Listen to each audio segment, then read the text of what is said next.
જામનગર શહેરમાં પીએન માર્ગથી ગાંધીનગરને જોડતા માર્ગને ₹2 કરોડથી વધુના ખર્ચે સિમેન્ટ રોડ બનાવવામાં આવશે, જ્યારે માર્ગની સમાંતર વરસાદી પાણીના નિકાલ માટે ₹4 કરોડથી વધુના ખર્ચે સ્ટોર્મ વોટર ડ્રેનેજ બનાવવામાં આવશે।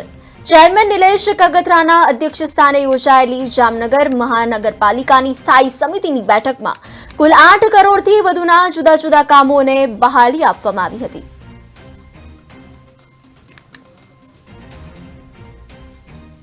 નગરપાલિકાની સ્ટેન્ડિંગ કમિટીમાં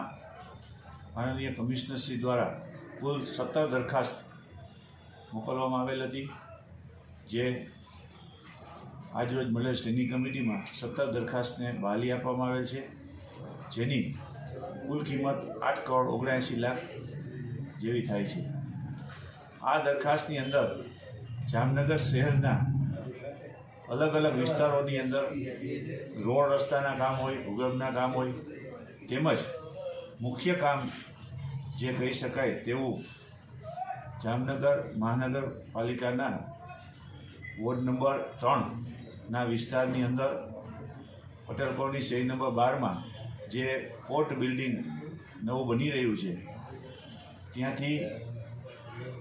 માજોઠીનગર થઈ અને રેલવે ટ્રેકના પુલિયા સુધી સ્ટોર્મ વોટર ડ્રેનેજનું કામ, તેમજ એ જ એરિયાની અંદર સીસી રોડનું કામ એ મંજૂર કરવામાં આવેલ છે। તે ઉપરાંત જામનગર મહાનગરપાલિકાના વર્ગ 3 અને વર્ગ 4ના કર્મચારીઓને યુનિફોર્મ માટેની જે દરખાસ્ત આવેલ હતી તે દરખાસ્તને બહાલી આપવામાં આવેલ છે।